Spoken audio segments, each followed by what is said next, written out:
Hello, everyone, and welcome again to London Lights. Today on our show, we're going to take a little bit of a darker turn. We typically have a very upbeat type of vibe to our show with laughter and good feelings. But today we're going to take a dark turn. We're going to be talking about the sinister criminal history of London. And my guest today is author of the book Murder City, Michael Arntfield. Michael, welcome to London Lights. Thanks for having me on, Dan. It's good to have you. I want to read your bio before we get started and let people know who you are.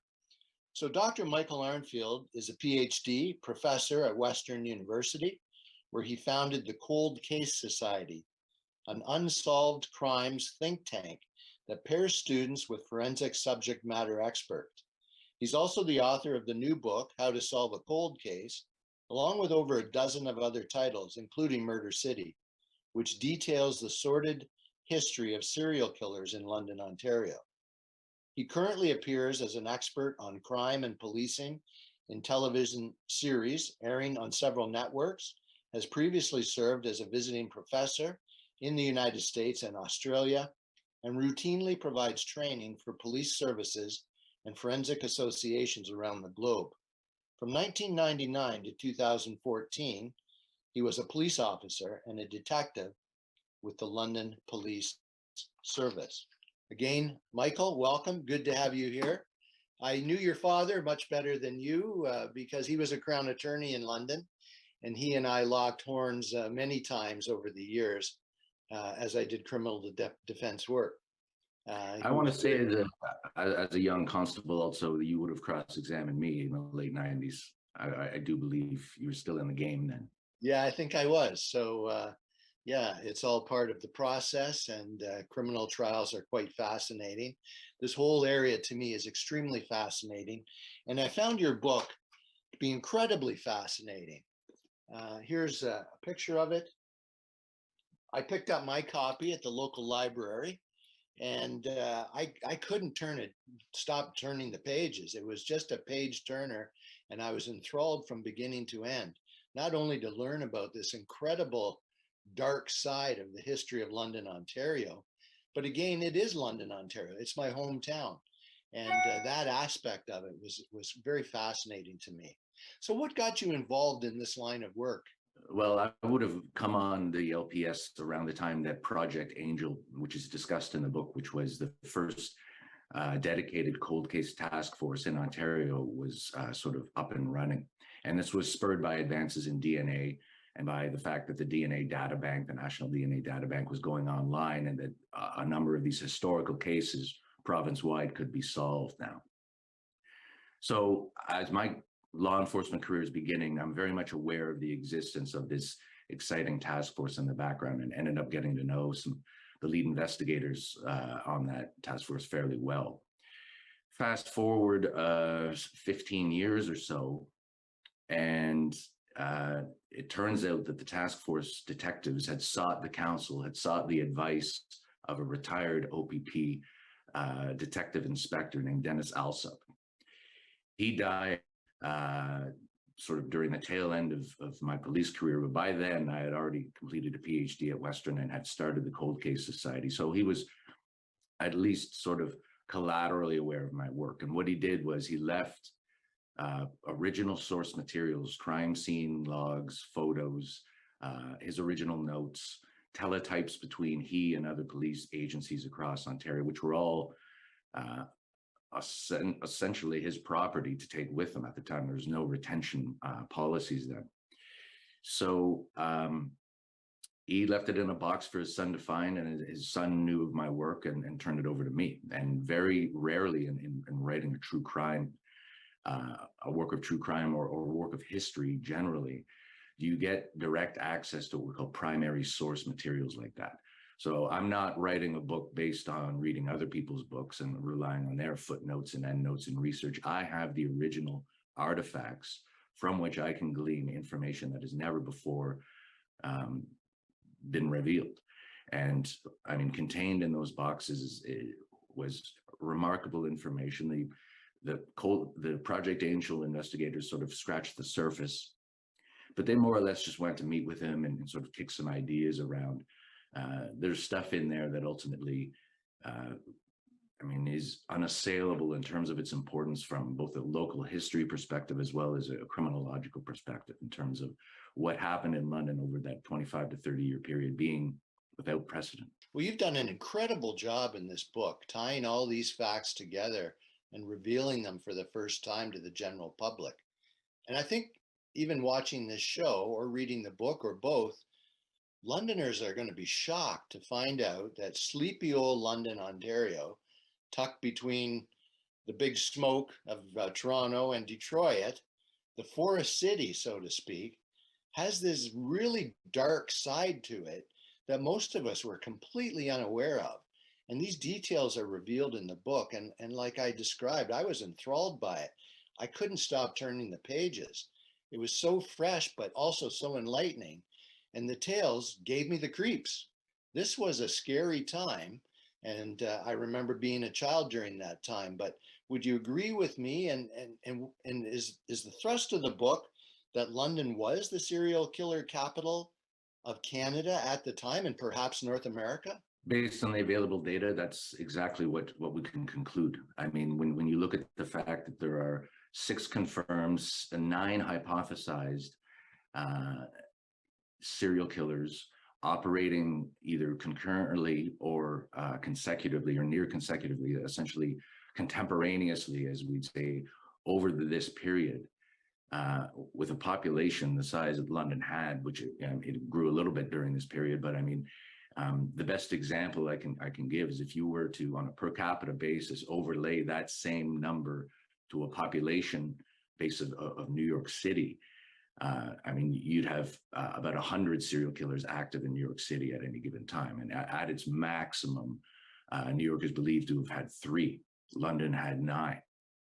So wow. You can, the offender to civilian ratio, again, based on reliable data, is not seen anywhere else on the continent or among the G7 as best reliable records are available during that period. Well, that's incredible. And I think Londoners will just be shocked to hear that. But I remember growing up as a kid in the 1960s, east of Adelaide. I knew there was something ominous going on, even as an innocent young kid. My parents, the newspaper would come in some days and quickly they'd set it aside so that I wouldn't be able to see it. And they would be reporting on some of these stories as they hit the press. And the parents would always be warning, I want you to know, don't take candy from a stranger. Don't take a ride with anybody that might offer you a ride to school. I knew something was going on. And then there were some odd things that happened. A couple times I used to hang out at the Thames River with all my friends. And I remember there's a guy there that exposed himself to us and we all started laughing and ran away, but it wasn't a funny matter. And then another time, one night, families all sitting around the house watching Hockey Night in Canada at around 8 p.m. one night. And there's this frantic knock at the door. And here's this disheveled young lady who'd just been attacked on the front lawn of our rental property in East London. And there were some scary things going on. And I liked how you highlight in the book about how a lot of this starts with something like indecent exposure and then goes on to something more serious. Yeah, we much better understand now the pathways that sexually motivated offenders, and the vast majority of serial homicide is, of course, sexually motivated, but you don't necessarily begin there. You begin with these gateway behaviors, what are known as preparatory behaviors. And you're right, for years, even when I was a street cop, you could count on the first spring day of every year, there'd be at least 3-4 arrests for indecent act in one of the public parks. And it was sort of even then, and by the late 90s, treated as just sort of this is a London sort of local character. We now understand, the literature supports an improved understanding that indecent acts are strongly associated with sadistic behavior, because of course it's the frightening of the person or the alarm that committing that act, usually towards children, causes, and that the offender is experimenting with the degrees of fear and embarrassment that they can cause, and that this will ultimately only escalate. This is why committing an indecent act very quickly, once the DNA data bank went online, was what we call a secondary DNA offense. Even though there was no direct physical contact, the way there would be with some other sex crimes, the nature of it and the clinical understanding of it, even by that point, made it an offense that, based on the facts in issue, based on the totality of the circumstances, the judge could order that person's sample into the DNA data bank as a convicted offender, knowing full well that will probably turn up at another crime scene some point down the road, and that match needs to be made when and if that time ever arrives. And I want to come back to the DNA issue in a minute, but if anything about this whole story, there are all these negatives, but there were some positives that came out of it as well. And I'm thinking about the fact that one of the way Londoners responded to this concern about kids and kids being captured and killed was the block parent program. And this was a London invention, correct? And it spread as a safety mechanism across the country. Yeah, so I mean, necessity is the mother of invention, and the thought was, and London, I guess, culturally was just sort of a place where this could be an experimental program whereby you have, unfortunately, children being pursued by men in cars, children being snatched off the street in the middle of the day in suburban, traditionally low crime areas. But in those same areas, owing to the fact that London is a traditional, socially conservative city, you often have people homemakers home during the middle of the day. So the thought was, by displaying this placard in your window, making it readily visible from the street, a child in distress being pursued could run to that house to seek sanctuary, knowing that there was a housekeeper there, there was a stay-at-home mom there, and that person would ensure their safety and call the police. So essentially, you had these safety outposts sprinkled throughout suburbia, which, when we discuss it now, sounds actually insane that this was required in a essentially Main Street Canadian little city. But the idea caught on, and the idea was that your neighbors are the best eyes and ears when it comes to preventing and interdicting crime, and in closing ranks to make sure that predators can't operate undetected in these neighborhoods, which they were for many years before that, because, of course, and the case sort of remains the same, is Londoners don't want to talk about what's going on in their backyard, not in unvarnished fashion. It's just not a reality that people are prepared to confront, unfortunately. Well, kudos to those people in London that not only came up with this idea, but put it into place, and all of the various homes around the city that provided this place of sanctuary. Because again, I remember walking home from school and you'd see that placard in the front window and you knew, okay, if something happens, this is where I can go for safety. So it's quite an innovation, and kudos again to the City of London for that. So listen, we're going to take a quick break. Hang on, viewers. We'll be right back with Professor Michael Arntfield talking about his book, Murder City.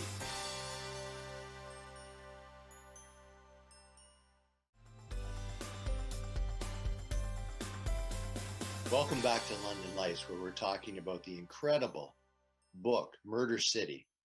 Talking about London during a period of time in the 1960s, 1970s, when essentially we were the serial killer capital of Canada. It's quite a fascinating tale, but it's a true tale. It's not a fairy tale. And Mike, as I read the book, of course, having grown up in London, being so familiar with all the different scenes in the streets that you describe in the book, one of the stories that haunted me was the story about the ongoings or the goings on at Stanley Variety.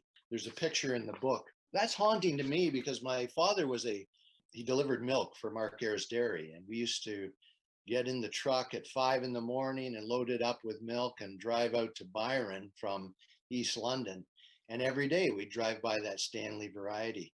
And from the outside, it looked like this quite fascinating, fun place to get candy and other treats. And you reveal in the book that there was some dark goings on in that place, and it was creepy stuff.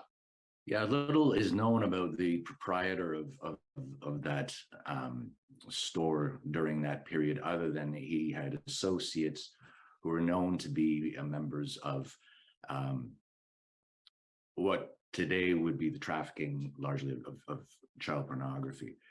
Uh, and I mean, even if you drive past that place today or in recent years, I mean, visitors to the city will drive past it and like there's just something ominous and decaying about that. It largely looks as is from that period. The signage is still there, and you can just sense that something bad happened there. So these were leads pursued by the investigator, the OPP investigator, who, of course, many of these bodies ended up in OPP jurisdiction. But he took great interest in, as did the London detectives he worked with, in what was going on in the basement of that store, which was really sort of a dead drop for stag films, for what would constitute child pornography. We know that the men dropping off these materials or acquiring materials there, hung around there, is what we call in criminology a crime attractor, meaning that is the type of location where known offenders, motivated offenders, will know that there are vulnerable victims. There's a stocked pool of victims. There's employees, young employees working alone. There's children going there for candy, like you mentioned.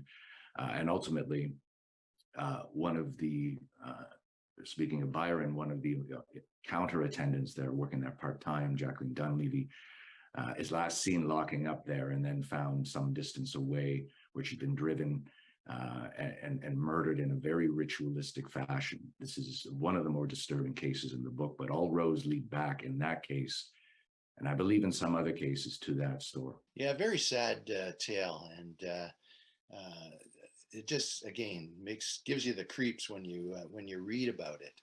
But there is a hero in this story, from my perspective, and that's the detective that you named. As I read about him, I thought, wow, like this is a guy who was really doing the best he could with the limited resources of crime fighting tools that were available at the time. And he's playing a game of whack-a-mole, so to speak. You know, he hears of one murder, and then as he's starting to work that one, another one pops up, and he's going from place to place trying to solve these crimes. And it wasn't easy given the lack of resources at the time. DNA wasn't available, correct? No, not for many other decades. And we didn't have video surveillance like we do now, which is such a key player in solving so many of these crimes. What can you tell me about Detective Alsop? So he was a intelligence officer in World War II, where you would essentially, like, he was a code breaker, insofar as Canadians were involved in that type of counterintelligence. Then he came back, joined the OPP, and was originally a forensics officer. So he gathered a lot of, based on the knowledge of the day, training about fingerprinting, patent versus latent impression evidence, all the pre-sort of modern DNA, super scientific stuff that we're accustomed to, but that during the day was stock in trade if you were going to be an effective investigator. And then he sort of diverged from strictly forensics to then working as a regional detective, so the West Region, based out of the London office, or Middlesex Center office. And what happened was most of the London victims, owing to London's odd geography then and now, in that you sort of have this this outpost city surrounded by rural hinterland. Victims would be acquired in London. The primary crime scene would be in London, but the secondary crime scene, or the dump site, would be in OPP jurisdiction. So you had dual investigations going on a fair bit. And you equate this with a lot of US cases where we see infamous serial killers killing in one state, dumping the body in another state. So the FBI needs to get involved, or a task force needs to be created. He basically was the task force, a one-man task force, piecing together these bodies found in rivers and farmers' fields and other places in his jurisdiction, and then trying to track the final movements of these victims back to London, which is ultimately where they were acquired. And then factor in the third variable, which is that so many of these offenders, and this is in part my explanation offered in the book for why London very quickly became the serial killer capital, is many of the offenders are also not from London.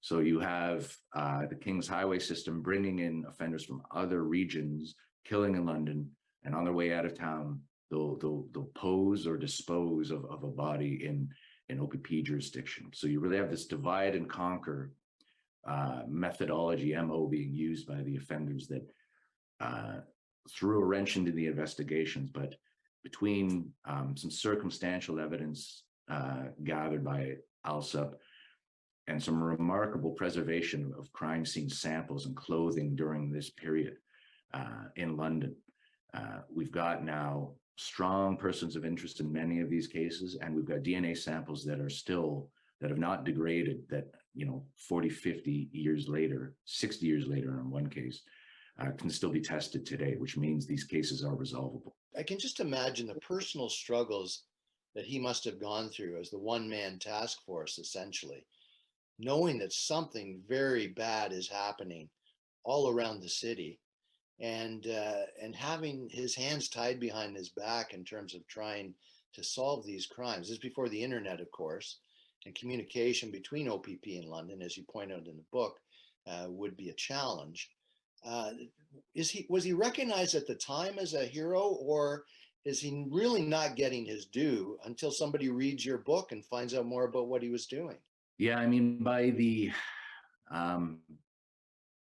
mid 70s, he's largely chained to a desk in Toronto, and had been sort of promoted out of being able to be boots on the ground and investigate these cases. And whether that was done strategically because he was ruffling feathers, or whether that was just part of his natural career progression. I mean, he's continued to work the cases remotely. So the early, remote working, he's in Toronto at a desk, but he's still delving into files and having errands run in and around London to try to track down people or exhibits or what have you. I mean, at one point he consulted with a theology professor at Huron University College, which is an affiliated college at Western, who was a known expert in demonology, asking for his insight as to whether this was occult activity and whether or not, because of the ritual nature of some of these murders, this was a case of child sacrifice going on in London. So, I mean, he didn't rule anything out for sure. And of course, he's an OPP detective, but he is living in and raising his children in the city of London. So this is very much a visceral reality for him as well when he goes home. And it's interesting you mentioned that about consulting with theology, because there's a real evil aspect to the things that are happening, as you describe in the book. And there's so many victims that we learn about in the book. Scott Leishman, 16 years old. Linda White, she's 19. You talk about Jackie English. Robert Stapleton, age 11 in 1969. Patricia Brown. Scary, scary stuff. But we have a fascination. Many people do, maybe for the wrong reasons, some for the right reasons. I mean, sometimes my wife will see me watching The First 48, which is a reality murder show on A&E, and she'll comment, why are you interested in that stuff? But I see a lot of times it's the good guys who win when they solve these crimes and they effectively bring about justice. So there's some fascinating tales there. And really, that's the way I look at it, good over evil. It almost sounds like the work of a movie here. The detective you mentioned, a real hero doing his best that he can.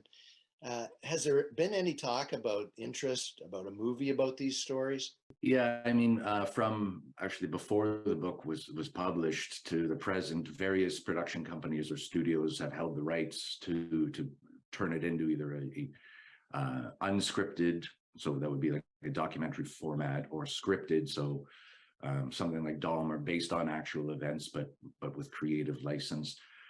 Series for streaming or cable, or for a motion picture. The issue, and this isn't uncommon with a lot of books where there's widespread interest, I mean, is they remain in development in perpetuity because no one really has the secret sauce to figure out how to bring this to life. I mean, if this were to be done as a scripted period piece, it's a Canadian story. You need almost an international co-production to get money from other countries to get the types of resources needed to procure. I mean, this isn't Warner Brothers that we've got on hand anywhere near here. So we don't have a fleet of 60s vehicles to be used in the background. We don't have 60s wardrobes like you have in a lot of these big budget US productions. So I think it would require, and this has been looked at, turning this into like a US, Canadian, UK type of, we'll call co-production, to make sure that, because the story is universally interesting. It just happens to have happened in Canada. It's not a Canadian story per se. And I think moving this from development to production will require, I think, people, producers and studios in other countries recognizing that.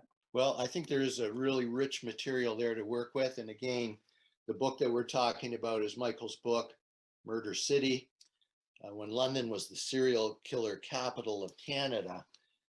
Scary times, but at the end of the day, the good news is that police are getting a lot better at solving these types of crimes with DNA and other resources that have come along. So Michael, thanks for being with us today to talk about this. It's important work, and you're doing a great job at it. And I do recommend to all the viewers that they go out and get your book and read this fascinating story about a dark time in our city's history. Thanks for being here, Mike. Take care of yourself, and let's keep in touch. You bet, Dan. Thanks for having me on.